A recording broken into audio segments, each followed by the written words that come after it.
Sorry, here I'm wrongly printed. IS 107. Okay, coming to the IS 107, 3 marks questions and answers. Okay, coming MX to the sub. MX అంటే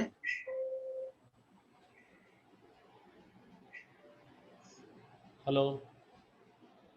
Coming to this subject name is a safety in chemical and petrochemical engineering. Okay, this is the IS 107, not IS 103. Okay, coming to the questions, this entire topic will contain more than 30 questions, and every question is very important for the examination point of view. Just I'm explaining in my point of view. Please, when I am speaking, when I am explaining something, don't disturb my concentration. Okay, it is my personal request. Just I will give for the last 2 to 3 minutes for the any doubts clarification. Coming to the first question, what is the zoning, and explain the types of the zoning. What is meant by zoning అంటే ఏంటి, zoning అంటే ఏంటి, మన types of zones ఎన్ని రకాలు అని చెప్పి అడుగుతున్నాడు. అంటే any work place contain explosive atmosphere is nothing but zoning. there are different types of zoning places are there compared to zone 1, zone 0 type category industries are paint spraying industries, and grain storage industries, and woodworking industries. Underground mines activation are categorized under the zero zone category. ఇక్కడ ఏంటంటే explosive atmosphere చాలా తీవ్రంగా ఉంటుంది. Very dangerous industries, very dangerous work places.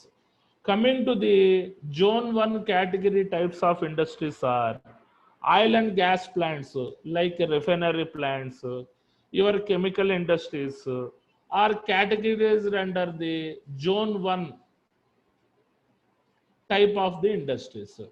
Coming to the zone 2, it will create the less hazards like any power plants, etc., etc. Okay, ఇప్పుడు ఇది చాలా సార్లు అడిగాడు పర్టికులర్ క్వశ్చన్. ఒకసారి just I'm trying to explain in my point of view. Please listen every one. చూడండి, first point, any place in which explosive atmosphere may occur in quantities such as to require special precaution to protect the safety of the workers is called zoning. అంటే ఏంటి అంటే ఏదైనా మనకి పని ప్రదేశంలో explosive atmosphere large క్వాంటిటీలో ఉండేదాన్ని, at side అలాంటి ఎక్స్ప్లోజివ్ అట్మాస్ఫియర్స్ ఉన్న పని ప్రదేశాల్లో just you have to do some special precaution is mandatory for controlling the worker safety. అంటే వర్కర్స్ ఏ రకమైన ప్రమాదాలు బారిన పడకుండా సర్టన్ ప్రికాషన్స్ మ్యాండేటరీగా ఇంప్లిమెంట్ చేసేదాన్ని జోనింగ్ అని అంటారు. Okay, this is the definition. Coming to the second point, hazardous areas are classified in the zones based on assessment of the frequency of the occurrence and duration of an explosive gas atmosphere as follows. అంటే ఈ పర్టికులర్గా hazardous ఏరియాస్ని ఏ రకంగా classify చేశారంటే Jones కింద classify చేశారు. What is the meaning of the zones అంటే మండలాలు. Based on assessment of the frequency occurrence అంటే సంఘటనలు తరచుగా జరిగే శాతం ప్రకారంగా అంచనా వేసి, మరియు ఆ పర్టికులర్ హజార్డస్ వాతావరణం ఎంతసేపు ఉంటుంది, ఆ పర్టికులర్ ప్రమాదకరమైన ప్రేలుడు స్వభావమైన వాతావరణం ఆ ఇండస్ట్రీస్లో ఎంత సమయం ఉంటుంది అన్న దాన్ని బట్టి ఈ పర్టికులర్ జోన్స్ అన్నది మనకి డివైడ్ చేశారని చెప్పి అంటున్నాడు. This is the second point. Coming to the ఇందులో ఏంటి, ఏ zone 0, coming to the B zone 1 level, coming to the zone 2 level. Coming to the zone 0 level enti, an area in which an explosive gas atmosphere is present continuously for a long period, i.e. identically equal to explosive atmosphere for more than 1000 hours per year. అంటే ఈ particular zone 0 మండలాలు ఏంటి, ఈ particular explosive gas atmosphere అంటే ప్రేలుడు స్వభావం గల వాయువు వాతావరణము కంటిన్యూస్ గా లాంగ్ పీరియడ్ ఉంటుందట, ఎక్కువ సమయం ఉంటుందట. అంటే అప్రాక్సిమేట్ గా ఒక ఇయర్ లో 1000 అవర్స్ ప్రేలుడు స్వభావం గల వాతావరణం ఉంటుందట. దీన్ని జోన్ 0 మండలాల కింద విభజించారు. ఆల్రెడీ చెప్పాను జోన్ 0 మండలాలు ఏంటి, certain paint spraying industries, certain grain storage industries, మనకి గ్రెయిన్ అంటే ఏంటి, ధాన్యం నిల్వ చేసే డబ్బాలు, and wood working activities and underground mines activities are the examples of the zone 0 category. Here the explosive atmosphere is more than 1000 hours per year. Here we require the special precautions to protect the safety of the worker. Coming to the zone 1, it is an area in which explosive gas atmosphere is likely to occur in a normal operation, i.e. identically equal to explosive atmosphere more than 10 hours per year but less than 1000 hours per year. అంటే ప్రేలుడు స్వభావం గల వాతావరణం in between ఒక సంవత్సరానికి 10 hours నుంచి ఒక సంవత్సరానికి 1000 hours మధ్యలో ఉండేదాన్ని జోన్ 1 కేటగిరీ అని అంటారు. అంటే zone 1 category type of the workplace అని అంటారు. ఇవి ఏ రకమైన ఇండస్ట్రీస్ లో ఉంటాయంటే మన refinery industries, as well as your chemical plants, as well as your pharmaceutical plants are categorised in the zone 1 category. Okay, here we required the special precautions to protect the workers. Okay, coming to the zone 2 category, ఇది safe area. ఏంటి, an explosive atmosphere for less than 10 hours per year, అంటే సంవత్సరానికి 10 గంటల లోపు ఉండేదాన్ని zone 2 category area అని అంటారు. But zone 2 category area is also not safe but still sufficiently likely as to control over the ignition source. ఇక్కడ Monday స్వభావం గల మూలాలు ఏదైనా ఉంటే, suppose any heart working activities చేస్తున్నప్పుడు వాటిని కంట్రోల్ చేయాలి కంపల్సరిగా. This is the some electrical installation equipments ఉండే ఏరియాని మన జనరల్గా జోన్ 2 కేటగిరీ అని అంటారు. Okay, I think everybody should understand this particular question. Right, చాలా సార్లు అడిగాడు. If this particular question is asked in 10 marks, what can we do? You have to increase certain points. Me refinery, me taluka pharmaceutical సంబంధించిన points ఏవో రాయండి, ఇక్కడ కొద్ది content పెంచండి, అంతకు మించి మనం ఏం చేయలేం. Coming to the question number 2, what is the unit operation and unit process? Unit operation అంటే ఏంటి, యూనిట్ ప్రాసెస్ అంటే ఏంటి? ఆపరేషన్ అంటే కార్యక్రమము, ప్రాసెస్ అంటే ప్రక్రియ.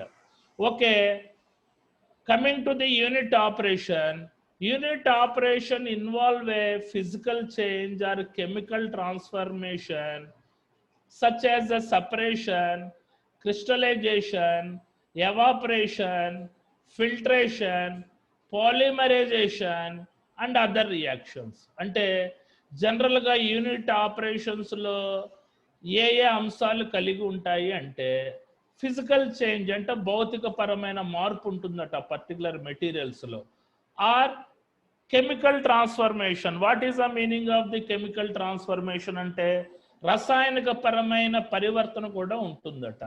ఏ రకంగా ఉంటాయి, సచ్ యాజ్ ద సపరేషన్. ఇందులో ఏంటి, మనకి విడగొట్టడం, విడిపోవడం, అంటే ఒక మిక్స్డ్ గ్యాస్ 2 గ్యాసెస్ కింద విడిపోవడం.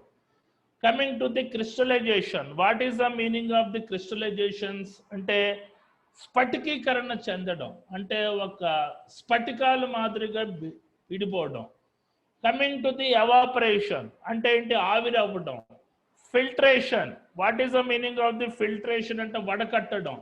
Coming to the polymerization. What is the meaning of the polymerization? It is the process which small molecules combine into form a big molecule. అంటే it is అంటే చిన్న చిన్న మాలిక్యూల్స్ అన్ని కలిపి ఒక పెద్ద మాలిక్యూల్ కింద ఫార్మ్ అయ్యేదాన్ని పాలిమరైజేషన్ అంటారు. అండ్ అదర్ యాక్షన్స్, ఇతర చర్యల్ని యూనిట్ ఆపరేషన్ అని అంటారు. మళ్ళీ ఇంకొకసారి చదువుతున్నాను చూడండి. What is the meaning of the unit operation? Unit operations involve అంటే ఈ పర్టికులర్ యూనిట్ ఆపరేషన్లో ఏ ఏ అంశాలు కలిగి ఉంటాయంటే physical change or chemical transformation, అంటే భౌతిక పరమైన మార్పు ఆర్ రసాయనిక పరమైన పరివర్తనలు ఉంటాయట. ఈ పర్టికులర్ రసాయనిక పరమైన పరివర్తనలు ఏంటంటట సెపరేషన్ అంటే గ్యాస్ సెపరేషన్, మన క్రిస్టలైజేషన్ అంటే స్ఫటికాల కింద విడిపోవడం, కమింగ్ టు ది ఎవాపరేషన్ అంటే ఆవిరవ్వడం, ఫిల్టరైజేషన్ అంటే వడపోయడం, polymerization it is the small molecules are joined into a big molecule, it is nothing but polymerization and other actions ఉంటాయని చెప్పి అంటున్నాడు. Coming to the unit process, what is the meaning of the process అంటే ప్రక్రియ. Here the operation అంటే కార్యక్రమం, here the process అంటే ప్రక్రియ. This process that involves making chemical change to the material as a result of chemical reaction takes place. అంటే ఇది ఒక ప్రక్రియట. ఇందులో ఏ అంశాలు కలిగి ఉంటాయట? మేకింగ్ కెమికల్ చేంజ్ అంటే రసాయనిక పరమైన మార్పులు ఉంటాయట దేంట్లో? ఆ పర్టికులర్ మెటీరియల్స్లో.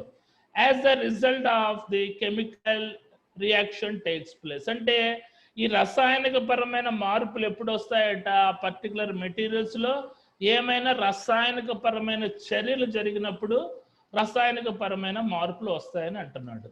దీన్ని యూనిట్ ప్రాసెస్ అని అంటారు. ఓకే, దీనికి ఒక ఎగ్జాంపుల్స్ చూడండి. Example of the unit process, for example మనకి వాటర్ ట్యూబ్ బాయిలర్స్ అనే ఉంటాయి మనకి థర్మల్ పవర్ ప్లాంట్లో. థర్మల్ పవర్ ప్లాంట్లో వాటర్ ట్యూబ్ బాయిలర్స్లో ఏముంటాయి? లోపల ట్యూబ్స్ లోపల వాటర్ ప్రవహిస్తుంటుంది, బాటమ్ సైడ్ కంబస్టన్ ఛాంబర్ ఉంటుంది. ఆ కంబస్టన్ ఛాంబర్లో కోల్ ఫీడ్ చేస్తారు, దాన్ని మండించడానికి certain chemical furnace oil diesel add చేస్తారు, కంబస్టన్ స్టార్ట్ చేస్తారు. కంబస్టన్ స్టార్ట్ చేసిన తర్వాత పర్టికులర్ ట్యూబ్స్ లోపల ఉండే water it should be converted into steam కింద వెళ్ళిపోతుంది. తర్వాత వచ్చే హాట్ ఫ్లూ గ్యాసెస్ అన్ని చిమ్నీ రూపంలో బయటకు వస్తాయి. అంటే ఇక్కడ బాటమ్ సైడ్ ఒక రకమైన యాక్టివిటీ అవుతే అల్టిమేట్గా ఏంటి? ఫ్లూ గ్యాసెస్ మనకి రెసిడ్యూల్స్ కంబస్టన్ ఛాంబర్స్ నుంచి బయటకు వెళ్ళిపోయే దాన్ని యూనిట్ ప్రాసెస్ అని అంటారు. అదే చెప్తున్నాడు. For example in the combustion of the coal the entering and leaving the materials differs from each other chemistry. Coal and air enters and flue gases and resides. What is the meaning of the resides and avaseshal? Leaves the combustion chamber. Therefore, the combustion is the unit process. Ikkada mandadam anedi unit process.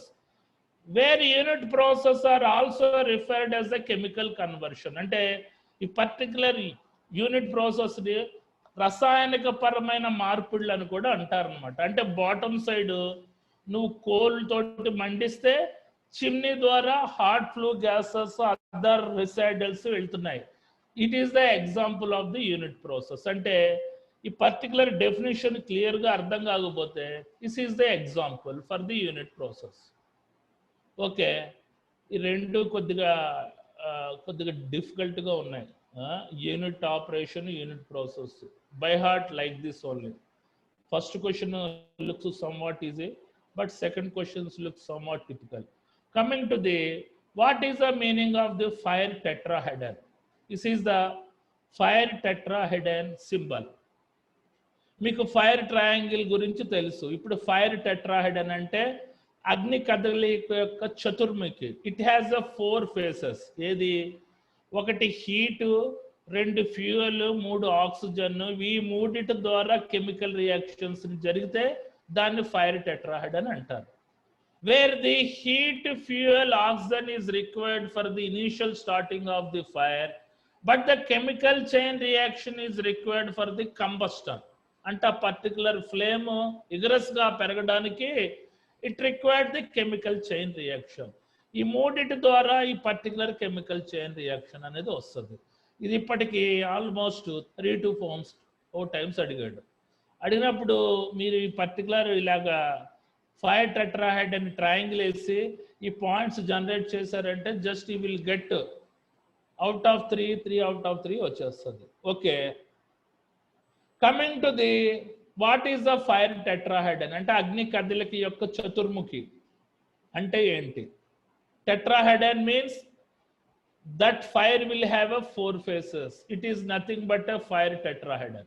Okay, coming to the combustion of the fuel, air and heat does not cause fire unless a chemical reaction takes place is initiated. అంటే general గా fuel, air, heat వలన combustion అంటే ఆ particular fire అనేది vigorous గా పెరగదు అని అంటున్నాడు. Here the combustion is required for the boilers. ఏదైనా ఫర్నేసెస్ లో మనకి కంబస్టన్ మంట పెరగాలంటే just we have to do this chemical chain reaction. The combustion of fuel, air, heat does not cause the fire. అంటే ఫ్యూయల్, ఎయిర్, హీట్ అన్నది అగ్ని యొక్క కదలికని start చేస్తుంది కానీ అది విగరస్ గా కంబస్టన్ చేయలేదు అని అంటున్నాడు. Unless the chemical reaction is initiated. అంటే ఇక్కడ కంపల్సరీగా కెమికల్ రియాక్షన్ అనేది ప్రారంభం అవ్వాలి అని అంటున్నాడు. Once you have a 3 sides of the fire triangle you promote a 4th element. 4వ ఎలిమెంట్ కూడా అంతర్లీనంగా ఉంటుంది అని అంటున్నాడు. A chemical reaction between the oxygen and fuel, consequently you have a fire tetrahedron. అంటే ఈ పర్టికులర్ ఆక్సిజన్, ఎయిర్, ఫ్యూయల్ మధ్య ఉండే కెమికల్ రియాక్షన్ జరిగి కెమికల్ చైన్ రియాక్షన్ వచ్చి ఆ పర్టికులర్ ఫ్లేమ్ అన్నది కంబస్షన్ అవడానికి స్కోప్ ఉంటుంది అని అంటున్నాడు. Okay, the fire tetrahedron will contains 4 important points: fuel, oxygen, heat and chemical reaction. These are the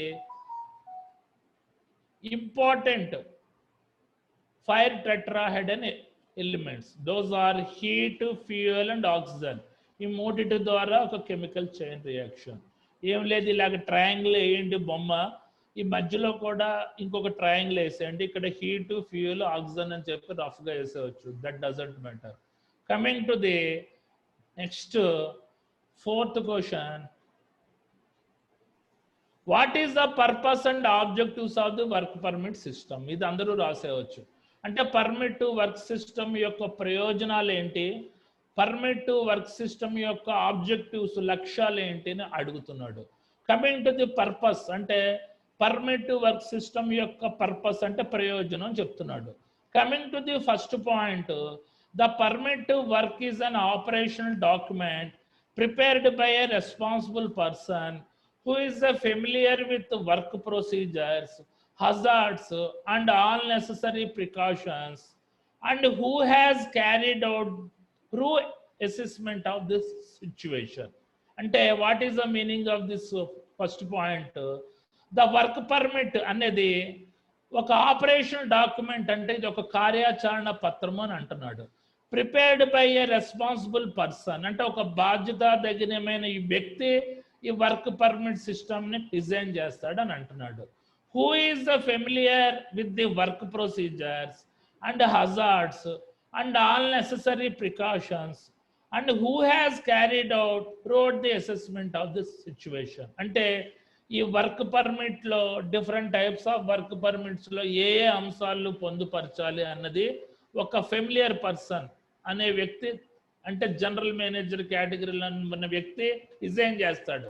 ఇందులో ఏముంటాయి, వర్క్ ప్రొసీజర్స్ అంటే పని యొక్క విధానాలు ఉంటాయి, ఆ పర్టికులర్ యాక్టివిటీలో సంభవమయ్యే ప్రమాదాలు ఉంటాయి, అండ్ ఆల్ నెసెసరీ ప్రికాషన్స్ ఉంటాయి.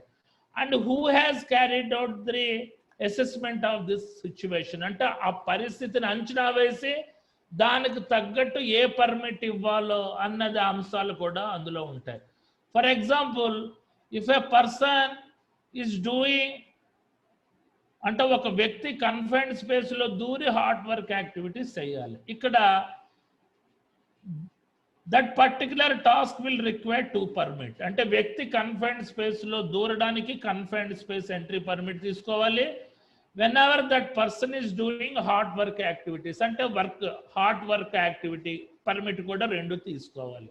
అంటే పనికి తగ్గట్టు ఒక వర్క్ పర్మిట్ అవసరమా, 2 పర్మిట్ అవసరమా అని నిర్ధారించేటట్టు చేయడం. Coming to the second point, the permit to work system is a communication and control tool use to plan and control the work and requires common understanding between the management, supervisors, operators and those who carry out the work. అంటే ఇది ఈ particular work permit సిస్టంలో మనకి ఏముంటుంది, communication అంటే సమాచారం ఉంటుంది, and control tool అంటే ఇది ప్రమాదాలను అదుపు చేసే పరికరాలు, అండ్ యూజ్ టు ప్లాన్ అంటే ఈ పర్టికులర్ వర్క్ పర్మిట్ అన్నది కరెక్ట్గా ప్రణాళిక చేసుకోవడానికి, కంట్రోల్ ది వర్క్ అంటే ఆ పర్టికులర్ వర్క్ యాక్టివిటీస్లో ప్రమాదాలని అదుపులో చేయడానికి, యాజ్ రిక్వైర్స్ కామన్ అండర్స్టాండింగ్ అంటే అందరికీ సింపుల్గా అవగాహన కల్పించడానికి, ఎవరెవరికి మేనేజ్మెంట్కి అవగాహన కల్పించడానికి, సూపర్వైజర్స్కి అవగాహన కల్పించడానికి, అర్థం చేసుకోవడానికి, ఆ పర్టికులర్ ఆపరేటర్స్కి అవగాహన కల్పించడానికి, and those who carried out the work అంటే ఆ వర్క్ పర్మిట్లో ఉండే అంశాలు క్లియర్గా ఈ పర్టికులర్ ఆపరేటర్లకి అర్థం అవ్వాలి, మేనేజ్మెంట్కి అర్థం అవ్వాలి, సూపర్వైజర్స్కి అర్థమయ్యేటట్టు ఉంటుందన్నమాట ఈ వర్క్ పర్మిట్ సిస్టమ్ అన్నది. Coming to the third point, the permit to the work system is a general in nature and is intended to cover all works. అంటే చాలా different types of the work permits ఉంటాయి, 9-10 ఉంటాయి, hard work, cold work, confined space అని. జనరల్గా అన్ని work activities ఈ particular work పర్మిట్లో పొందుపరిచి ఉంటాయి. కాబట్టి when ever you have to do any type of activity that work permit is mandatory. దానికి సంబంధించిన వర్క్ పర్మిట్ తీసుకొని అది ఫిల్ చేసి దానికి అనుగుణంగా పనిచేసేటట్టు ఉండడం. Okay, is are the work permit యొక్క ప్రయోజనాలు. ఇంకేదన్నా మీరు ఓన్గా రాసుకుంటే రాసుకోవచ్చు. This is my points. If you generate your own points that doesn't matter. Coming to the objectives అంటే లక్ష్యాలు, వర్క్ పర్మిట్ యొక్క లక్ష్యాలు ఏంటి అని అడుగుతున్నాడు. Okay, coming to the first point, a set of uniform safe work practices is defined and implemented to safeguard the personnel, plant and to ensure a compliance with all relevant statutory requirements. Ante enti, what is the meaning of this one ante, sorry అంటే చూడండి, ఇందులో a set of uniform అంటే అన్ని అంశాలు కలిగిన పని పద్ధతులు ఉంటాయట. is defined and implemented ఇందులో నిర్వర్తిస్తారు, అమలు చేయిస్తారట. దేన్ని, particular safeguard the personnel అంటే ఆ వర్క్ యాక్టివిటీస్ చేస్తున్న వ్యక్తుల్ని సేఫ్ గార్డ్ చేయడానికి, అండ్ ప్లాంట్ ఆ పర్టికులర్ ఎక్విప్మెంట్స్ని ప్లాంట్ని సేఫ్ గార్డ్ చేయడానికి, అండ్ ఎన్ష్యూర్ కంప్లైన్సెస్ అంటే ఇది అనువర్తనం అనేది నిర్ధారణ చేసుకుంటారట. With all relevant statutory requirement అంటే అన్ని సంబంధిత చట్టబద్ధమైన అవసరాల ప్రకారంగా అన్నీ ఉన్నాయా లేవా అనేది నిర్ధారణ చేసుకున్న తర్వాత ఆ పర్టికులర్ యాక్టివిటీ అన్నది స్టార్ట్ చేస్తారని చెప్పి అంటున్నాడు. Coming to the second point, the work site is inspected, hazards identification and all necessary precautions and special conditions implemented before the permit is authorized and issued for the work to commence. అంటే జనరల్గా permit issuer, permit receiver వచ్చిన తర్వాత permit issuer అనేవాడు సంతకం పెడతాడు. ఆడు permit రాగానే సంతకం పెట్టకూడదు. ఆ పర్మిట్ రిసీవర్తో పాటు వెళ్ళి ఆ పని ప్రదేశాన్ని ఇన్స్పెక్ట్ చేయాలి, సంభావ్య ప్రమాదాన్ని గుర్తించాలి అండ్ ఆల్ నెససరీ ప్రికాషన్స్ అన్ని సరిగ్గా ఉన్నాయా లేవో చెక్ చేయాలి. స్పెషల్ కండిషన్స్ ఏమైనా ప్రత్యేక పరిస్థితులైనా అమలు చేయాలా అన్నది ఆలోచించాలి. Before the permit is authorised అంటే ఓకే అని సిగ్నేచర్ పెట్టే మునుపు ఆ పర్మిట్ ఇష్యూరు ఈ 5 పాయింట్స్ అన్ని చెక్ చేసుకోవాలి ఎప్పుడు ఆ పర్టికులర్ యాక్టివిటీ స్టార్ట్ చేసే ముందు. Okay, coming to the third point, the work permit is planned and carried out on the correct equipment which has been isolated, correctly prepared and made available as a scheduled. అంటే ఈ point ఏంటి, suppose ఒక pressure వెసల్లో confined స్పేస్లో దూరి cleaning activities చేయాలి, లేకపోతే ఏదైనా storage tank అయినా, అది నువ్వు ఆ పర్టికులర్ యాక్టివిటీ చేసే ముందు ఆ పర్టికులర్ ప్రెషర్ వెసల్ని ఐసోలేషన్ చేయాలి, ఒంటరి చేయాలి, అంటే షట్ డౌన్ చేయాలి పర్టికులర్ యాక్టివిటీ. షట్ డౌన్ చేసి మన ఎన్విరాన్మెంట్కి ఎక్స్పోజ్ చేసి టాక్సిక్ మీటర్ అన్ని చెక్ చేసుకున్న తర్వాత just you have to do the activities. అవన్నీ వివరాలు జాబితా ప్రకారంగా అవుతున్నాయా లేదా అని ఆ పర్టికులర్ పర్మిట్ ఇష్యూర్ చెక్ చేసుకోవడానికి ఉపయోగపడుతుంది అని అంటున్నాడు. ఇది మంచి పాయింట్. అంటే when ever you suppose to do any activity inside the pressure vessel or storage tank, that proper equipments are isolated. What is the meaning of the isolated? అంటే shut down చేశారా లేదా, అది అకార్డింగ్ టు ది షెడ్యూల్ ప్రకారంగా ఉందా లేదా, preventive and schedule maintenance ప్రకారంగా norms ప్రకారంగా ఉందా లేదా అన్నది చెక్ చేసుకోవడానికి ఈ వర్క్ పర్మిట్ అనేది ఎంతో ఉపయోగపడుతుంది అని అంటున్నాడు. Coming to the last point, all personnel involved in the workplace have been properly instructed in safe working procedures, including the appropriate to be used during the work. అంటే ఈ particular confined స్పేస్లో అనుకోండి, confined space cleaning activities చేస్తున్న వ్యక్తులకి ఆ confined space యొక్క safe work procedures, సురక్షితమైన పని విధానాలు చెప్పారా, వాళ్ళు ఆ పర్టికులర్ ఎంట్రీయన్స్ కాంపిటెంటా కాదా, వాళ్ళకి శిక్షణ ఇచ్చారా లేదా, ఇంక్లూడింగ్ ది అప్రోప్రియేట్ యూజ్డ్ అంటే ఏంటి, including appropriate PP to be used during the work. అంటే ఆ కన్ఫైన్డ్ స్పేస్లో దిగే వర్కర్స్కి సెల్ఫ్ కంటైనింగ్ బ్రీతింగ్ ఆపరేటర్స్ ఉందా లేదా, వాటి యొక్క ఫంక్షన్స్ ఎలాగుంది, అవన్నీ ఎగ్జిక్యూట్ చేయడానికి ఈ వర్క్ పర్మిట్ అనేది అవసరం పడుతుంది అని చెప్పి అంటున్నాడు. This is the objective, this is the my points. If you are interested just you have to generate your own points. ఇది ఓన్గా రాసుకోవచ్చు, that doesn't matter. Okay, coming to the 5th question, what are the objective of BIS 2376? What is the meaning of the BIS అంటే bureau of the Indian standards 2356. Okay, coming to the first point, the main objective of BIS 2376 is to the color coding for the identification of the pipeline. అంటే ఈ bureau of the Indian standard code జనరల్గా refinery ప్లాంట్స్లో applicable చేస్తారు. This is nothing but colour coding of the pipeline. Already మనకి pipeline colour coding గురించి IS 107లో మీకు చెప్పాను. Coming to the second point, distinct shades of the colours to be use as the coding. అంటే what is the meaning of the distinct shades అంటే విభిన్నమైన ఛాయలు గల రంగులు, అంటే విభిన్నమైన కలర్స్ ఆ పర్టికులర్ పైప్ లైన్స్కి వేస్తారంటారు. Depending upon the hazardous nature of the fluid flowing inside the pipeline. దాన్ని బట్టి మనకి డిస్టెన్స్ షేడ్స్ ఉంటాయి. What is the meaning of the distance shades అంటే విభిన్నమైన రంగులు, విభిన్నమైన మన షేడ్స్తో కూడిన కలర్స్ ఉంటాయని అంటున్నాడు. Some of the colours are the black, blue, green, grey, red. Red for the hazardous, white, yellow. Yellow is also hazardous corrosive fluid. These are the some distance color codes.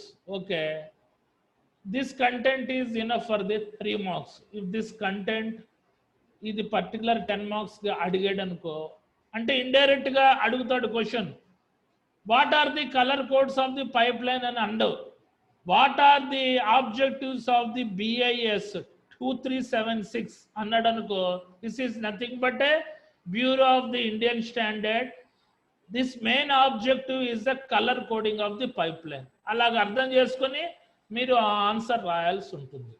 Okay, right. అంటే డైరెక్ట్గా question అడగకుండా ఇండైరెక్ట్గా ఇలా ఈ రకంగా confuse చేస్తుంటాడు. Okay, 5 అయ్యాయి, ఇంకా 1 minute ఉంది. ఎనీ డౌట్స్ ఇక్కడి వరకు?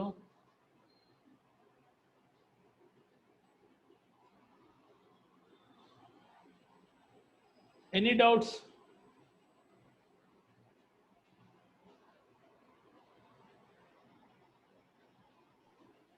Hello, sir. Tell me, Mohin.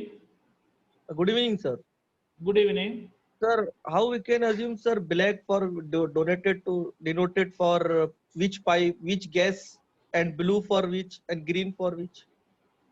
That particular PowerPoint presentation, color coding, I am already given in previously. You just verify the color coding of the pipeline in my PPT topic. Okay. Okay, sir. Thanks. There all color codes are there. For what Okay. type of the hazardous chemical, which type of color supposed to be used, including each and every information is there.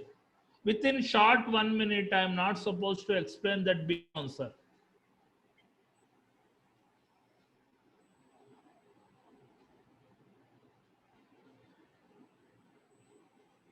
Okay. Right. Any doubts? These 1-2 questions,